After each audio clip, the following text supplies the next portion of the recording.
So we're asking the question, what is different on any given day of Shiva, of the mourning period, of the 7 days of mourning from the others? And the fact is, we see that the first day of mourning is different than the others. No. It's not because someone's an onain, right? It's not because of aninos. It's because the first day a person acquires or transforms into a shem avel. There's something unique to becoming an avel. The human being is being transformed in that moment. After stimas hagoel, and there's a machloket over what that means. Does that necessarily mean, according to Rashi, that the body is put in the aron? Or according to most poskim, it's when you put the dirt, in the grave. Especially everyone would hold that when the mound is on top of the grave, the person acquires shem avel, aninos is over. But when that person comes home from the burial, they do not put on tefillin. They don't put on tefillin. That's the main difference. On the first day of Avelus, you do not put on tefillin. The other days you do. And this insight, what we could learn, is brought to us by Rav Soloveitchik himself. You have to have a mind like that to think like this. I mean, it's quite amazing. If the reason you don't put on tefillin on the first day is because of nihug avelus, well, that applies all 7 days.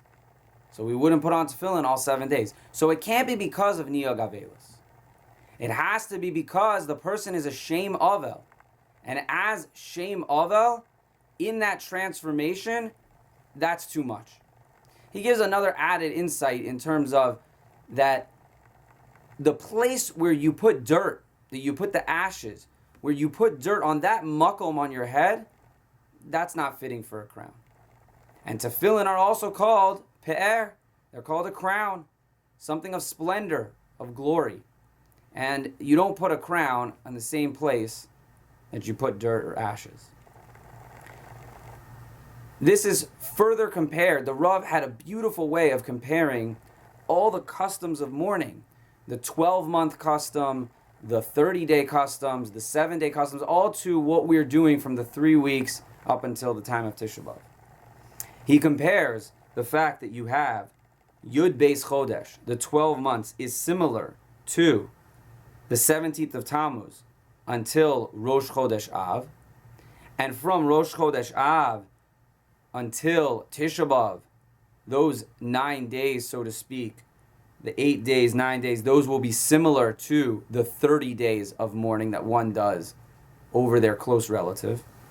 And Tisha B'Av itself is emblematic, is similar to in halachot of the laws of mourning compared to Shiva, the 7 days of mourning.